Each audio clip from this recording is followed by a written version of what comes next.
not being willing to take the direction that you're required to follow as part of the system. Catholic Whistleblowers is a group of people who have been inside the Catholic institution, served, led good lives, and in the end had to stand up for the truth. And I view them as heroes of civil disobedience. They are telling their own institution, as powerful as it is, that the truth needs to come out. There are several avenues that this civil rights movement has been following, and they all lead to one thing, and that is sunshine on the truth.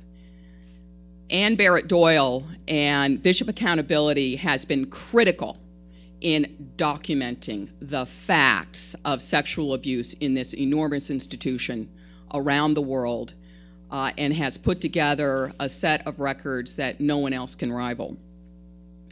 This was basically, the seed of this was her idea. And she contacted me, and as Ann is always humble, she said, is there any chance we could get a room at Cardozo? Is there a room in the inn? And I said, hell yeah. Yes, you must meet here, and we have been very fortunate that this group has been able to meet here under Ann's able guidance and to free a movement that was ready. So with no further ado, let me introduce Ann, and then she'll be introducing these brave individuals.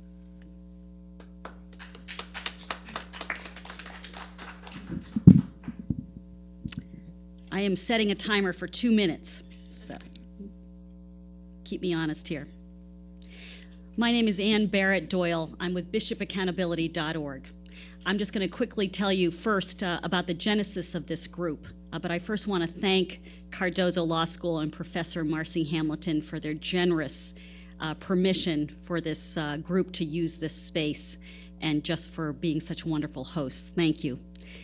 A year and a half ago, I got an email from a Father Ron Lemmert of Peekskill, New York. You're going to hear from Ron next. He said, I am a whistleblower, and I have clippings and documents. Are you interested?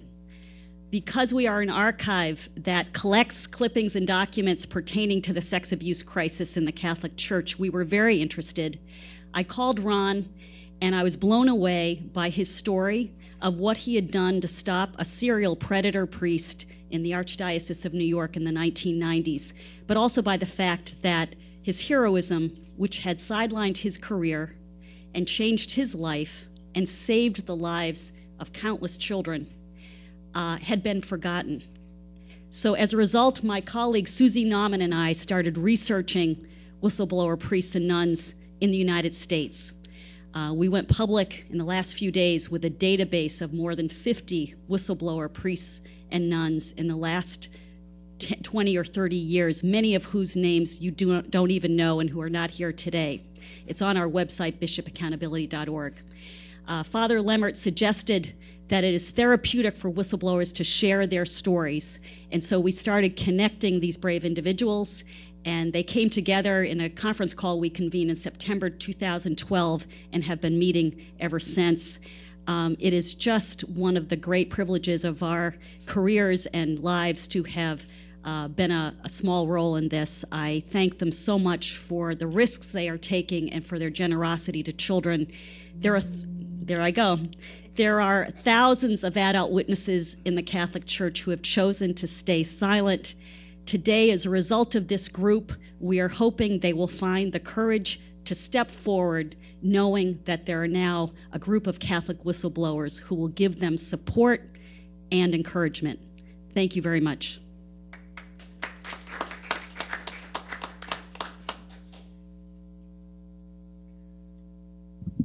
I'm Father Ron Lemmert, and I'm a priest of the Archdiocese of New York. And on behalf of all of our whistleblowers, I'd just like to welcome you and thank you for coming. We really appreciate your interest in this story. We have all blown a whistle at some point or other, and the only reason that is newsworthy is because most people don't blow the whistle. And as they say in terms of preventing terroristic activities, if you see something, say something, and that's what we encourage other people to do. So we're all going to tell a little bit of our story. Our stories are available online and in the press packets that you will be receiving. Thank you.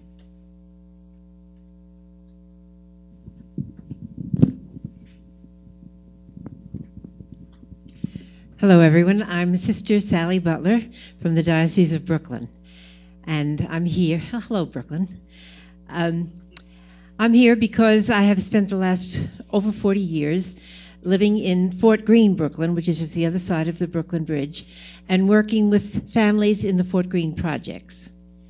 In the course of that work, I was part of a pastoral team in the 1960s and 70s with 2 other sisters and 3 priests. We thought it was an idyllic situation. But let's fast forward to 1993, when I stopped in to see a woman from the church whom I hadn't seen in a while, and discovered in that conversation that her 2 little boys, my foster son Carlos, who had been given to me by his dying mother, and many other little boys had been abused by all 3 priests. I found it very hard to absorb for a while, but realized something had to be done. For 2 years, we worked with some of the young men to see if we could get them to come. We thought by going to the bishop, everything would be cleared up. And we tried to get them to come with us, but they were afraid. Finally, I went with the mother of the 2 boys, who screamed at not the bishop, because he never would see us, but at the Chancellor Garcia, Otto Garcia. And he was a little bit bored, but when she screamed in Spanish, we could see that it didn't matter to them. Nothing mattered except the dates of the abuse because of the statute of limitations. So then in 2002, when Boston Globe and all of that just blew up, I saw an article in the New York Times, wrote a letter to the reporter, and we appeared then as whistleblowers in the New York Times. And that did change us a little bit. I'm here basically for I have a mission that has 2 parts to it. One is I am concerned about the families in all the poor sections of all the cities where people of color are held back in reporting abuse because they don't trust the church, which is a white institution, or the criminal justice system. So they're not getting their fair share at all. And they're suffering because of it. There are too many suicides and too many people in prison who are simply the victims of clerical abuse. And the other group of people I'm concerned about are women who work for the church, probably as housekeepers, and who have witnessed crimes against children. But their livelihood depends on not saying anything. This group is hoping to develop a whistleblowers protection policy throughout the country so that there won't be reprisals against people who have the courage to speak up. And finally, as having lived through the pain of seeing Carlos suffer, I hope to be of some service to families of abused children. Thanks very much.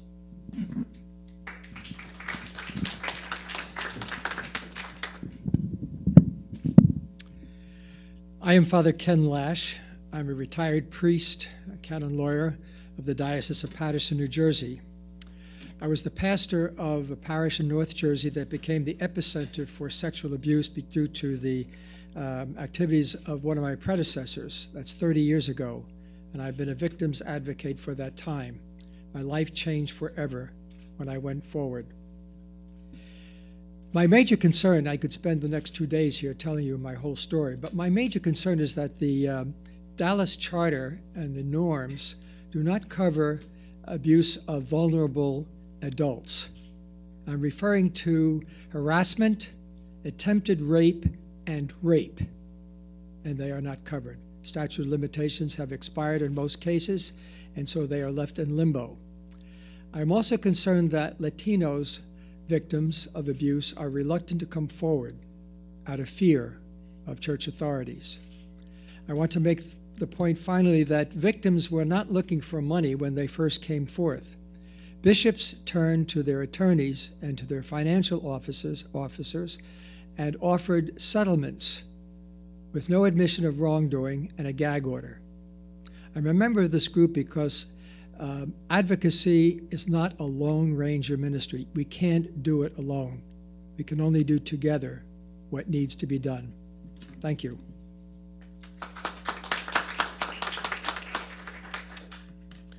Good afternoon. My name is Father John Bambrick. I'm a priest of the Diocese of Trenton in New Jersey and a survivor of clergy sexual abuse. I'm stationed in Jackson, New Jersey.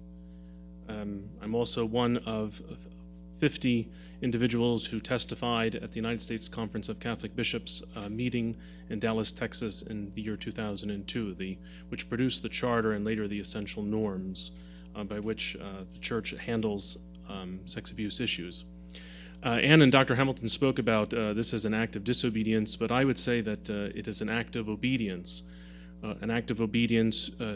to the moral law of the Church, an act of obedience to the gospel, an act of obedience to the individual conscience, and an act of obedience to the common good. When our current Holy Father has spoken out very forcefully in favor of the zero tolerance policy for the entire universal Church, and has called what the bishops did prior to Dallas something which was, he said, stupid, which I agree with him. As part of that group that testified in Dallas, my reason for joining this, I was extended an invitation in December. I attended the first meeting in January.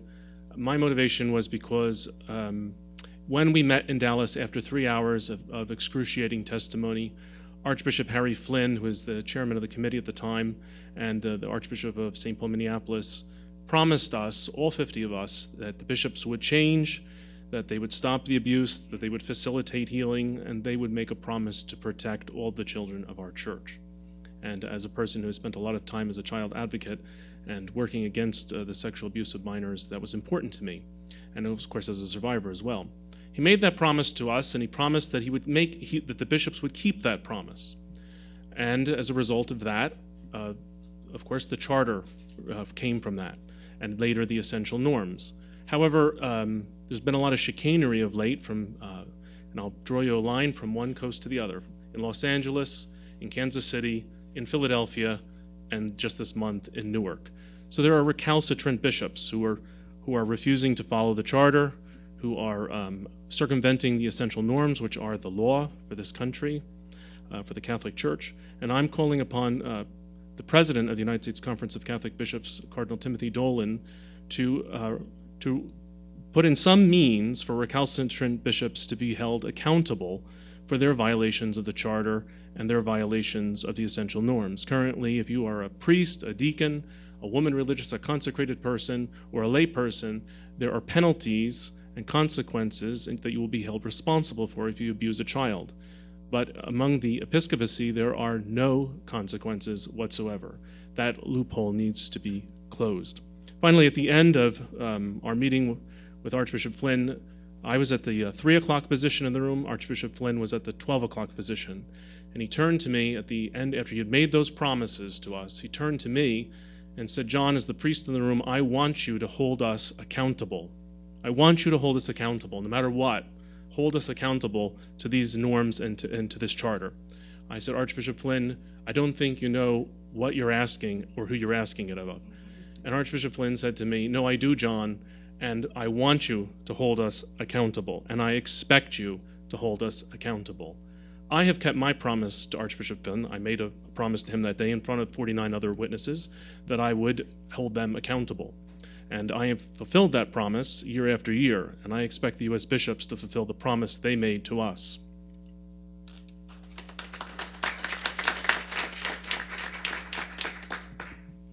Good afternoon. My name is Sister Maureen Paul Turlish. I'm a sister of Notre Dame de Namur, an international community of women religious, and I'm speaking from the depths of my conscience as a sister of Notre Dame. I'm an advocate for victims, and I'm an advocate for legislative reform. Church leadership speaks of all that has been done since 2002, notwithstanding the reality that in every jurisdiction where more stringent criminal and civil legislation regarding the sexual abuse of children, particularly, has been proposed, it has been opposed by church leadership and state Catholic conferences. Such is presently the case in New Jersey, Pennsylvania, New York, Minnesota, Illinois, and Wisconsin, among others. And in the past, proposed legislation has been misrepresented. Such was the case in Colorado, where much-needed legislation was defeated. This does not bode well for truth and justice. Moreover, when the bishops of the United States promised accountability and transparency in 2002 for the sins and crimes of the present and the future, those promises do not absolve one from accountability and transparency for the sins and crimes of the past. No religious denomination, no synagogue, no cult or sect should be depended upon to police itself regarding the sexual abuse of vulnerable populations, especially children. That is society's responsibility. Statutes of limitation covering the sexual abuse of children and young people should be totally removed for the protection of all. Statutes of limitation were completely removed in Delaware in 2007, while at the same time a 2-year civil window was opened in order that previously time-barred cases of childhood sexual abuse could be brought forward, and by anyone. We accomplished that in Delaware, so there is no reason that the same thing cannot be done here in New York and in every state, and it should be done. Thank you very much.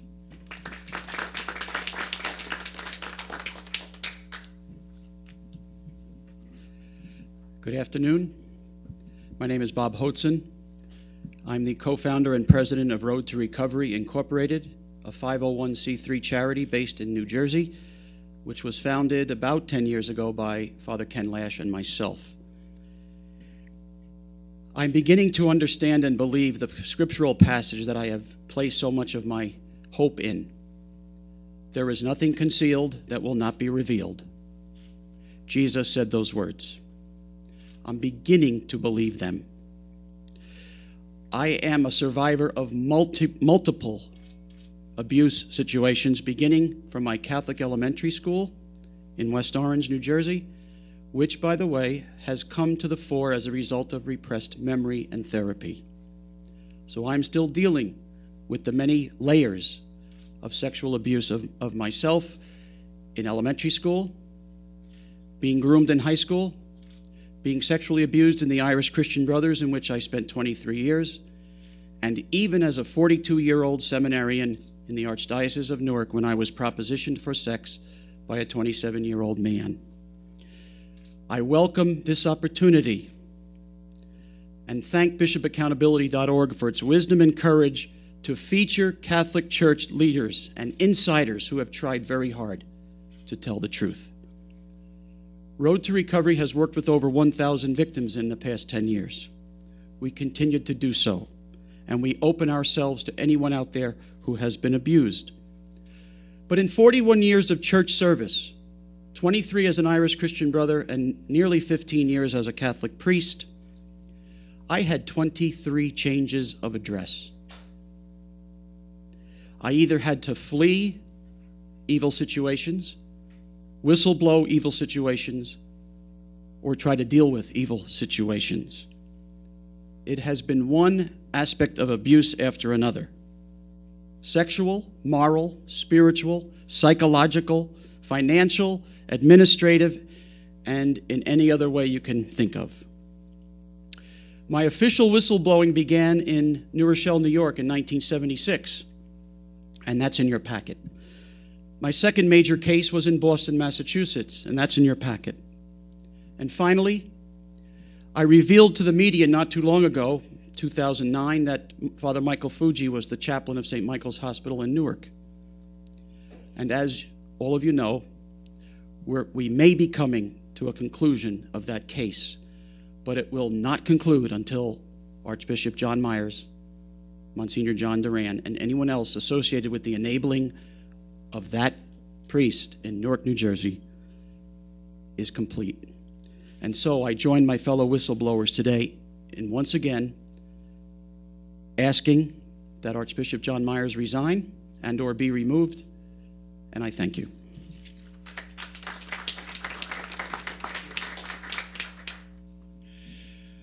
I am Father James Connell of the Archdiocese of Milwaukee. The Roman Catholic Church needs a Freedom of Information Act. And in the letter that our group has recently sent to Pope Francis, in effect, that is what we have asked for, that he will take the initiative to see that information is made available, files are opened, secrecy can come to an end. Secrecy is a major contributor to the crisis and scandal at hand. One simple example will demonstrate what I mean, and it affects many situations. The Catholic Church law requires that an allegation of sexual abuse that has the semblance of truth, which might be akin to a grand jury saying there's enough information to indict, that case must be sent to Rome, no option. And yet no one checks to see if that actually happens. It is not part of the audit process. I believe it's a wide open question, an important question in the Archbishop Myers situation. I also believe that there are many other places around the country. The information is not known, it needs to be made available. Rome needs to make information available. Without the whole and complete truth coming to light, we cannot expect justice. And without justice, there can be no healing. Thank you.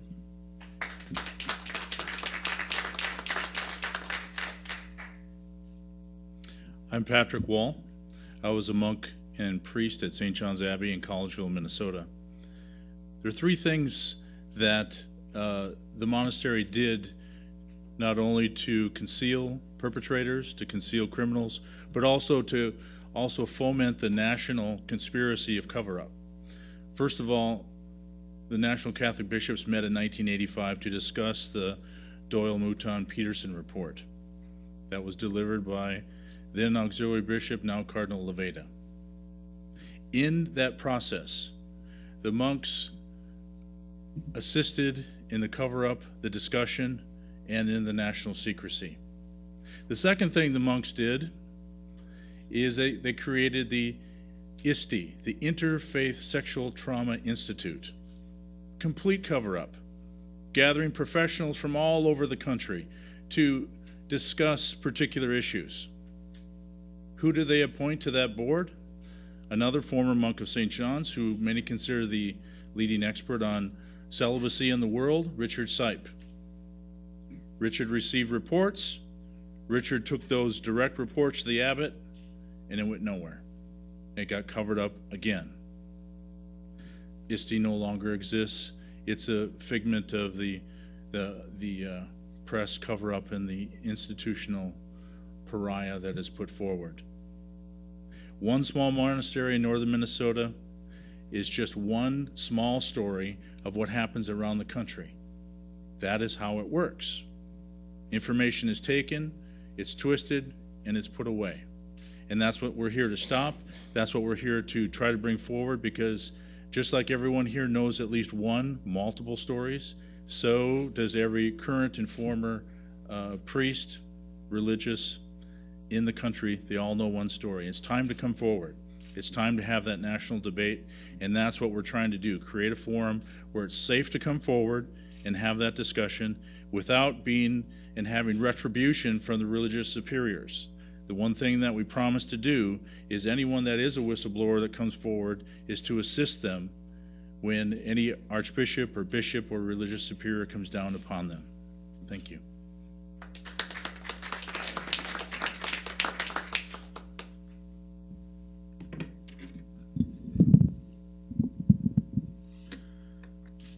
My name is Thomas Doyle. I was ordained a Catholic priest in the Dominican Order 43 years ago last week. In 1981, I was assigned to the Vatican Embassy in Washington, D.C. At that time, I was a totally loyal orthodox, at least I thought I was orthodox, and ambitious young cleric. And I was working in the center of power of the Catholic Church in the United States. In 1984, I was drawn unwittingly into what would become and remains the most powerful challenge to the institutional Catholic Church in at least 1,000 years, the challenge to respond to the boys and girls, the women and men who have been viciously violated by the Church's own ministers. When faced then with the harsh reality of systemic sexual abuse by clerics and religious, the bishops listened, but they did not hear. Today, 29 years later, they still do not hear. They do not comprehend the profound depth of pain that they have caused to countless faithful Catholics who have looked to them for compassion, for relief, and for assurance that the dysfunctional clerics who have molested them would never be able to harm another child or another adult. Over the years, throughout the United States and several European countries and in Canada, I've listened to the pain and to the heartbreak of more victims than I can count. But the most heart-wrenching experiences I've ever had have been hearing the mothers and fathers describe or try to describe the pain and the heartbreak they experienced when they learned that their little boy or their little girl had been sexually violated, not just by anyone, but by the one person to whom they gave unquestioned trust. In all these years, since 1984 on, I have yet to meet or even hear about a victim who has recounted that the bishop's first response upon hearing their report of sexual abuse was to reach out to them with any degree of compassionate concern. This is an abject disgrace. For me, as a Catholic, as a Christian, and as a priest, this has been a cause of profound shame and very painful embarrassment. For 3 decades, the victims, their loved ones, as well as the church and the secular communities have heard endless rhetoric purchased from expensive public relations experts and have seen a proliferation of policies, procedures, programs, and other administrative responses which, so the bishops have tried to assure us, have fixed the problem, which is now behind us. This is the equivalent of a software solution to a hardware problem. The elaborate rhetoric, the bureaucratic responses, hover around the periphery, but they do not penetrate to the heart of the issue. The process of recovery for the institutional church will stall unless and until this church, the leadership of this church, becomes willing and capable of acknowledging their essential role in this never-ending nightmare. But even this acknowledgement will be empty unless the bishops, the clergy, and the entire Catholic community make their first priority the compassionate, honest, and respectful care of everyone whom they have harmed. This is what Christ would do. This is what they do not. And until the church's leaders internalize this as their most important and pressing concern, and not the image of their power and of their stature, the hierarchy and the church itself will never really be the body of Christ. Thank you.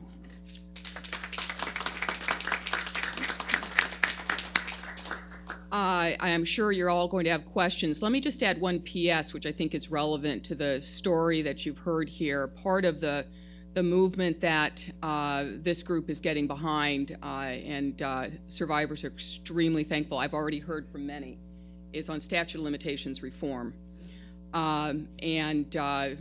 Sister Maureen talked about it, but they're all behind it, and survivors need that. We just learned yesterday that the bishop in New Jersey has hired the most powerful lobbyist in all of Jersey, which is Florio, to lobby against the bill for that one purpose. Of course, the bishops in New York have already hired Pat Lynch, the most powerful lobbyist in New York.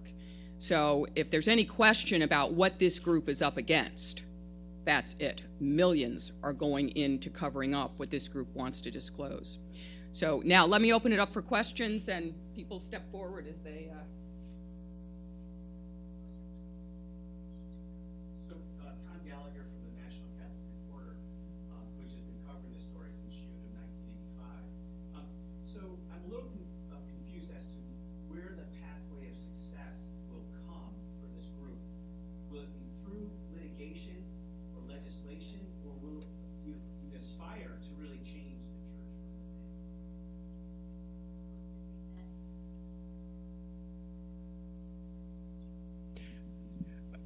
We do not have a vision of a specific step-by-step plan, but clearly change of the church is absolutely the goal. And that includes many ways of reform, of returning back to years ago to redo what should have been done or do what should have been done in the past, as well as to make the changes for the future.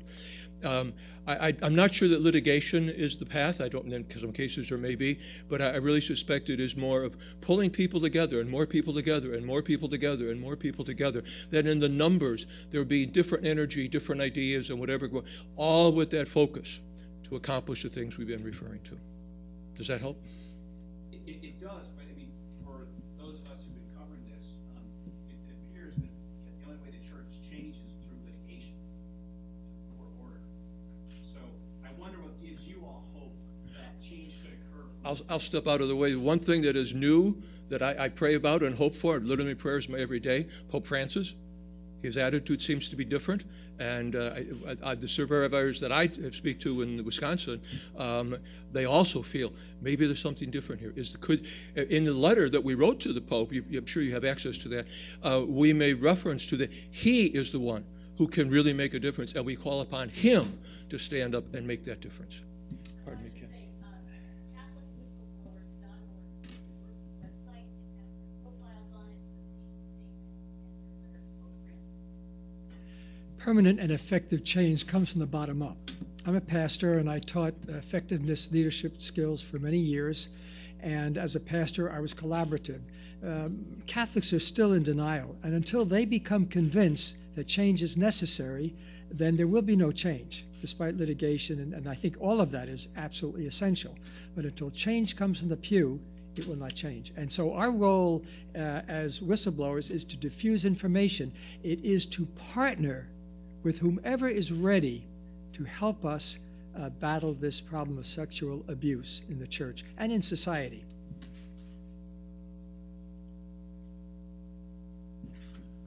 I'm been involved in this for as long as you have, as long as the NCR has. And I am probably more pessimistic than anyone up here. I believe from my experience that the only thing that will force any kind of change from the institutional Catholic Church is a power greater than itself, and that is the civil courts. I do agree totally with Ken that the change has to come from the bottom up, and when people see the priests and the nuns, such as this incredible group here, speaking out, it will proliferate as far as the credibility of the issue. He's totally right. The Catholics in general are in a great deal of denial. What needs to change is not simply the awareness of the reality of profound sexual abuse all over, but the whole concept of what the church is itself. So I think what I hope will come of this is more priests and nuns will have the courage to stand up to their bishops. When I first became involved, I remember meeting a couple priests back in 1990 who were involved, and they said both of them had been threatened by their bishops. If they ever mention this public again, they're going to be suspended. If they ever mention the most horrific experience the institutional church has had, the rape and pillaging of little children by clergy, they would be suspended. There's something wrong with that picture, as you can see. And the other power is money. Money, that's the one we didn't mention. When people stop giving, then the church will respond. I was supposed to lay out 3 things that we are asking for, but I got a little rattled by your presence, so I forgot to say that. So that might end up some of the confusion here. But we are here today to call upon Cardinal Dolan, as president of the NCCB, to use his influence to press the Vatican to remove Archbishop Myers from the Newark Archdiocese because of his mishandling of the Michael Fuji case. We appeal to all bishops and legislators to remove all statutes of limitations on child abuse cases as a means of demonstrating that our church is serious about pursuing truth and justice. We also urge our bishops to create protection policies for all priests, nuns, and other church employees who report child sexual abuse or cover-up to civil authorities. And I think the main thing that we need is for conversion. The ones on top are probably going to be the slowest to be converted, but it needs to start on the bottom. And all of us need a conversion of heart to change our attitude in order to prevent this from happening. Very quickly, lay people have two powers as I see it. And when you deal with a huge power base like the Catholic Church, you have to use your power against that power. The laity have two powers as far as I'm concerned. The power of the feet and the power of the wallet. Ken just mentioned the wallet. The power of the feet. The fastest growing group of Christians in America are former Catholics. So they are using their feet. Now they must use their wallets and stop feeding this beast.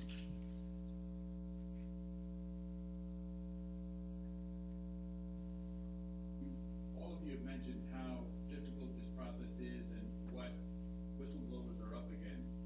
What protection can you provide? What motivation would someone have to become a whistleblower, seeing how difficult those who have come before them, what they've had to suffer? For me, David, the work that I have done on behalf of children is satisfying. To try to stop sexual abuse. The Jews have a belief that if you save one soul, you save the world. So, and I think that's a beautiful, beautiful saying. So, if we save one person, then we have saved the world. So, to me, that's very valuable. It's very empowering. The new Holy Father has said that the true power is found in service, and I think the group that you look at serves people very well, even under very difficult circumstances. Each one of the people behind me has been a great supporter of those who have been sexually abused, whether they run an organization or like Monsignor Lash, who was a pastor who stood by 33 victims from his own parish. I mean, these are very important things. Sister Sally, who shielded a child from a sexual predator and defied her bishop. I mean, these are really people who have saved souls, have saved people, real people who are suffering. So I think any time that we can help those who are suffering or those who are struggling, then we've done good things and it's been successful, and I think that that's empowering. Let me just say that I have a team of students that works for me. I always have a team of 5 students, and we do both litigation and we write. One of the things that we discussed with this group is that we will assist them if they are attacked. So to the extent that there are statements that are defamatory, slanderous, or libelous against these good people, we're going to do what we can to protect them and to help them. It's the least that we can do for them. So I think that's the least thing they have to be concerned about. I'd like to echo what was said. The thing that all of us, everybody here, has had a great deal of firsthand experience with victims and their families. Some of these people are victims. The single most powerful motivating factor for me has been knowing the men and women, some of whom were children at the time, and their parents, who have been so viciously violated, both physically through the actual rape and assault, and spiritually by the cover-up of the bishops. That to me is more important than anything I could ever do as a priest or as a Christian. Secondly, and on a more personal level, I've experienced this in my own family, and I've seen the incredible damage it can do to a family when someone in your family is sexually assaulted, to the person and to the family. And that's something the bishops simply do not know. They have no clue because they've never been parents. Not that I have, but I think I've got a little bit of an edge on it more than they do. But they have no clue what the damage is like. They have no clue what the parents are going through. And once we touch these people, and it catches into us, and you start to really feel these individuals, these men and women, these people who've who've been violated this way, you can't turn around and go back. You can't.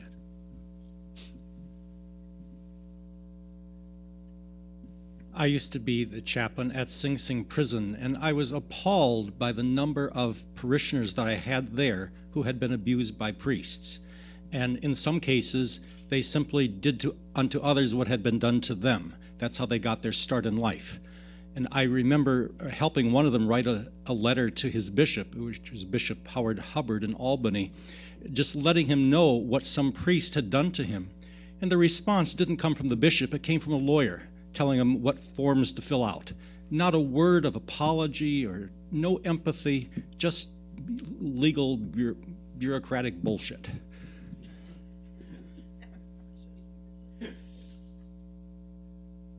I'm curious, what is your attitude towards Pope Francis?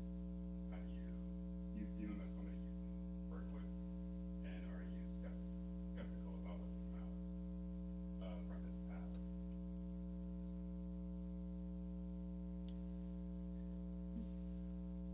For me, I'm very hopeful because right after he was made Pope, he met with Archbishop Gerhard Mueller, prefect for the Sacred Congregation of the Doctrine of the Faith, and told him that the zero-tolerance policy of the U.S. bishops would be the policy for the Universal Church. So I thought that was very hopeful. It was a major step. It was a step that neither John Paul II nor Benedict XVI would make, although Pope John Paul II said that there was no room in the priesthood for those who would harm the young, but he would not implement a zero-tolerance policy. And Benedict XVI made significant changes in the process and removed, of course, Father Marcial, which was a major coup.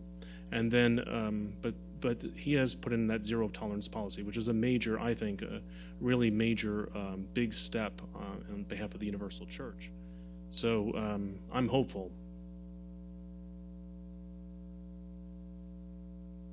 I'm still very troubled. We have not heard much from Rome or from other quarters about vulnerable adults. This keeps coming up, and I bring it up because there's a whole population out there who have not been helped. Vulnerable adults means anyone over 18 who has been raped, and I know them, sexually abused in any way. They're groomed until they're 18, and then all of a sudden they're no longer young people, they're adults. And then they are plied with alcohol and then sexually assaulted. I guess on the other side of the coin, I'm not hopeful. I'm skeptical because the people who've been victimized, they don't have years to wait until this Pope, if he's going to do it, manages to clean house in the Vatican Curia. That's a major part of the problem. So I'm not hopeful. I have seen personally too many words, a sea of words and minimal action. If he were to get up tomorrow and fire about a half a dozen archbishops, then I'd start to have a little hope. But it takes action. And the people that have been abused, they have a right to seeing something more and having something more than words thrown at them.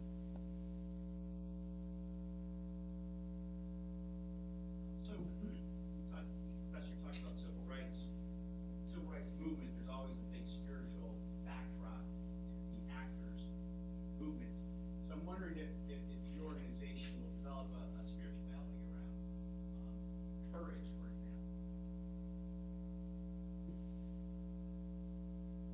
That's a very interesting idea because we had one of the outcomes of the article that appeared yesterday is we have been receiving a flood of emails from people all over the country, actually, and one from outside, one person from Switzerland.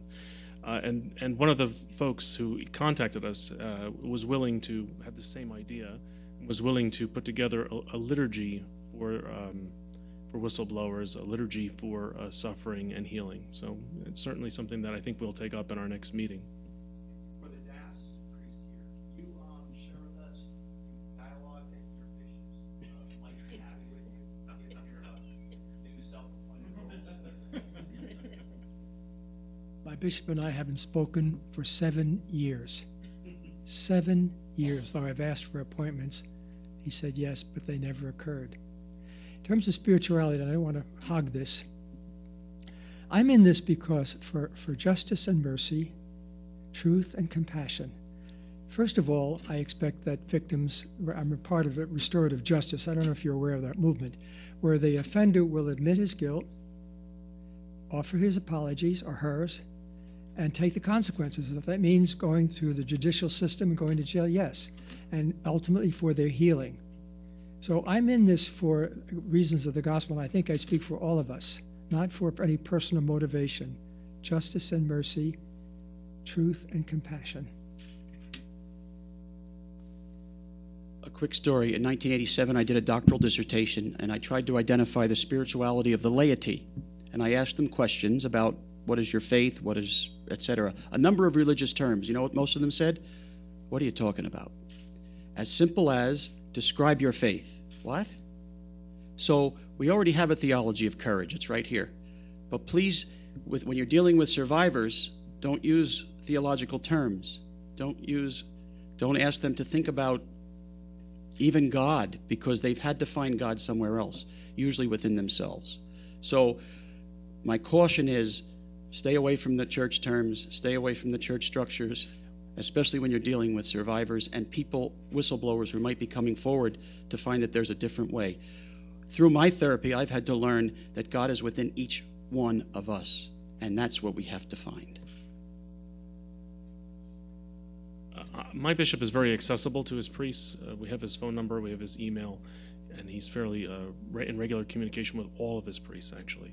I have not had a discussion with him about this particular issue, but as you know, in my diocese, Father Fuji was serving, and Bishop acted like the hammer of God, and addressed the issue immediately. In fact, his spokesman had given, I guess when they found out, the spokesman made a rather nebulous spin sort of thing. She said, well, we spoke to the parish and we reached out to Newark, and Father Fuji is a priest in good standing. That was her response. And I immediately emailed the bishop and said, this is an unacceptable response. I said, we have clear policies in the diocese that weren't followed. If they had been followed, this would not have happened. I don't know why she didn't articulate those. The next day, he released his own statement, which, of course, you know what it was in the paper. It was very strong, which he did receive some criticism for internally because some priests felt he was too strong, but I didn't think he was strong at all. I thought he was right on the mark. He hit the nail on the head. He was honest, and he reacted very, very quickly. He went to the parish personally, so I don't expect any repercussions. I haven't discussed it with the bishop, nor has he discussed it with me. But it's only been a day. From the Archdiocese of Milwaukee, and Archbishop Listecki and I, when our paths crossed, very cordial to one another throughout all that I've been involved. He has never had a negative word toward me. I've tried to keep him informed.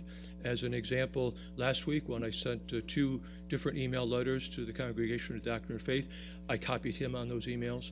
And yesterday when the article came out in the New York Times, I immediately sent the link for that article to him so that he would have it and know that I was involved with that. So I've tried to keep him informed. I belong to a religious order, and for us to function as active priests, we have to have what they call faculties, permission of the local bishop to work in a parish, work in a school, work in a hospital, do anything like that. Our superiors, we don't have bishops, thank you, Jesus, and we have provincials, and they're elected, and we have a saying in our order about superiors, be nice to the guys on the way up, because you're going to meet them on the way down.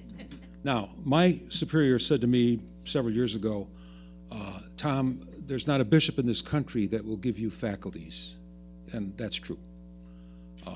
On the spirituality level, which I think is far more important for me, I can't speak for the others here. I know I've had to re-examine the whole faith thing about what I thought I believed, everything, from the concept of a higher power all the way up to the robes altar boys wear. But I've had to re-examine and honestly confront everything in order to develop for myself an authentic spirituality that would sustain me through all of this. And fortunately, it's worked. Talk about how you're going to grow the group and support other whistleblowers.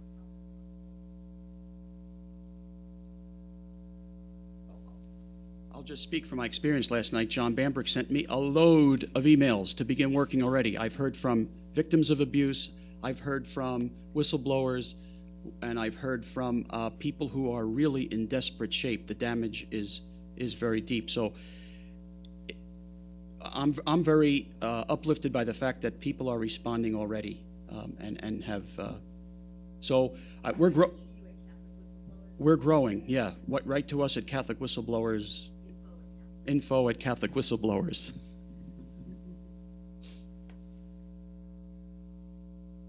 What is the problem that bishops have reached the age of 50, 55, 60 years old? They're celibate, or take a vow of celibacy. Most people who have reached an age like that have done some damn thing in their lives, of sexual nature. I'm not suggesting that they're childless, but they've done something, somebody else knows about it. So they're vulnerable to exposure. They come out and blow the whistle themselves and start cracking down. It's not well as talking about that. Past.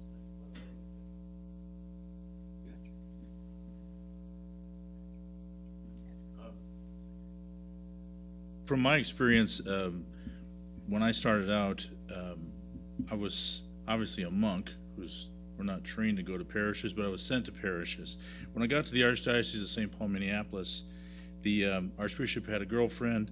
The auxiliary bishop was a perpetrator, was removed from the Diocese of Spokane. The officialis, the head of the tribunal, was a perpetrator. 5 pastors in a row that I replaced were perpetrators.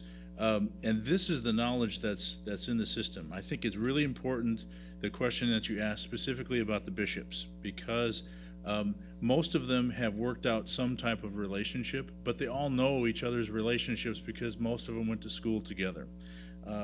If you look at the data, a high percentage of them all went to the Gregorian together. They've known one another for years. They meet twice a year. This knowledge is really well known. Tom can tell you stories about people that he investigated that were going to be bishops but couldn't get promoted because of the stories that were out there or that were going to be made public.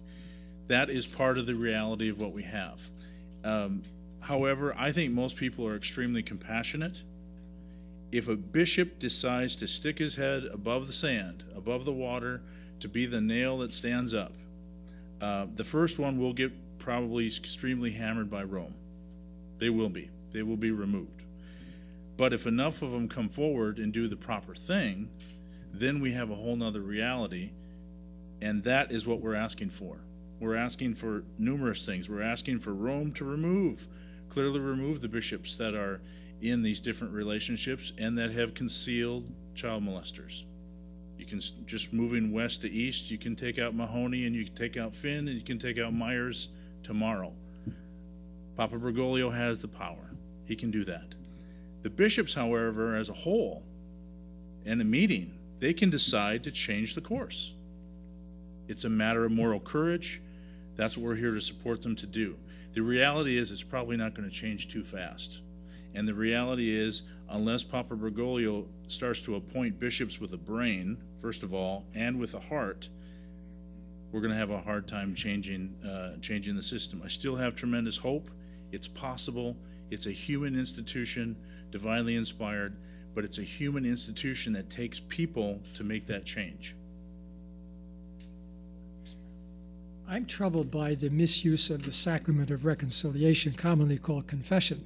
And I think that's an obstacle because priests will go to other priests and confess their sins. And what happens, that's now under the seal. Public confession would be wonderful for victims, but not private sacramental confession. It works against them. And it works against the priest, too, because once someone confesses to them, they're bound by the sacramental seal. Very, very dangerous. One of the issues with the bishops who are known to have relationships, it causes a compromising situation with the priests. In 1993, the epicenter for the sexual abuse issue in this country was the Archdiocese of Santa Fe in New Mexico. At one point, almost 50% of the priests who had been assigned there were known perpetrators. There are a lot of different reasons for that. I was involved down there, and one of the attorneys who represented victims called me one day and he said, we've heard stories about the Archbishop that one of the reasons he's doing nothing is because the guys know about him. What do you know? So I made a couple of inquiries among people that I knew, and the fact is that the Archbishop was engaged in relationships with age appropriate. That means not minors, young women. But the priests knew about that. He, when that came out, had to resign. In the world, I think I have a list that probably most of these people have as well, and I know Bishop Accountability does. I think approximately we know of about 34, 35 bishops who have been removed for sexually abusing either minors or vulnerable adult, usually women. And of these, none of them, especially the ones who've abused minors, have had any consequences from the Vatican. They've retired into a comfortable retirement, unless, of course, they committed the unforgivable sin, which is to marry a female. And a couple of them did that, and they don't exist anymore. But the child abusers have been allowed to retire, no consequences, no penal action, no investigation, contrary to what's happening with priests and anyone else.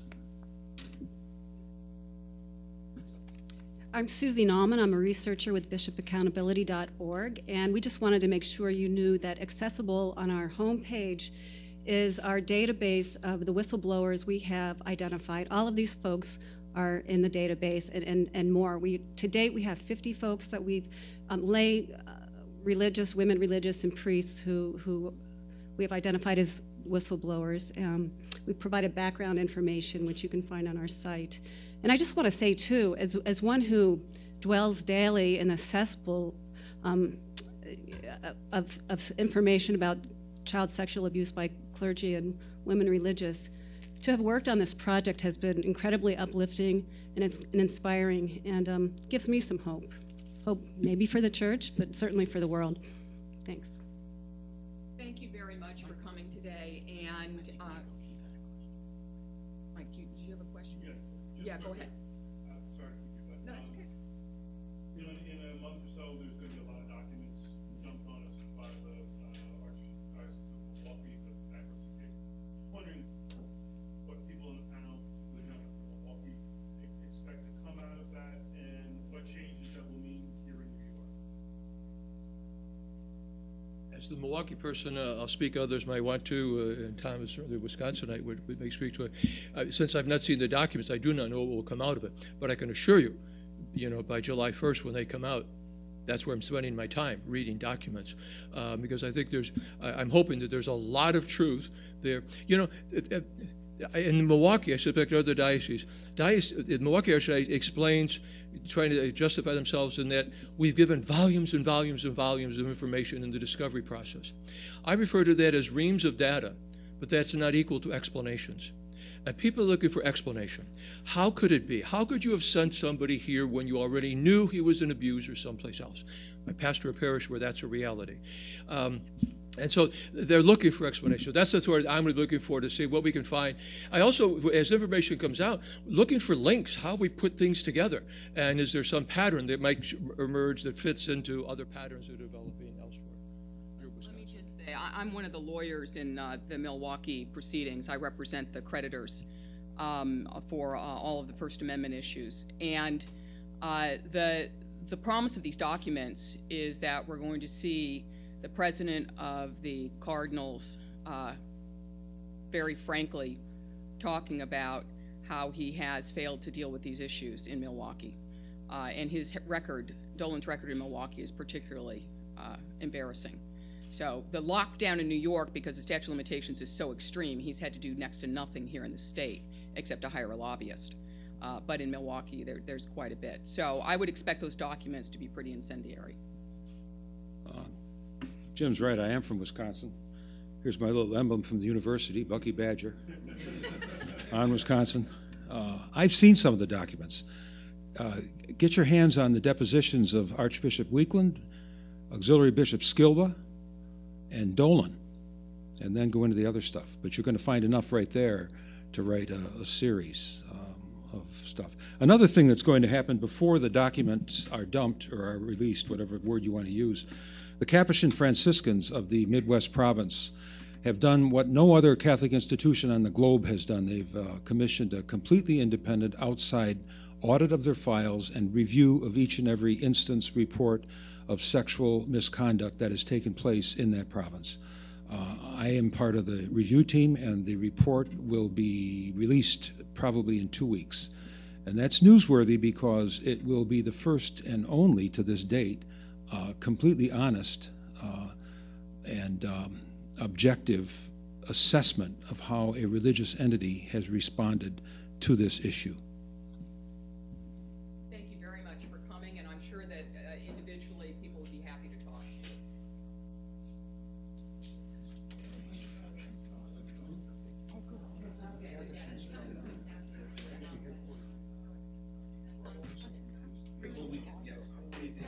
We've talked before, yeah.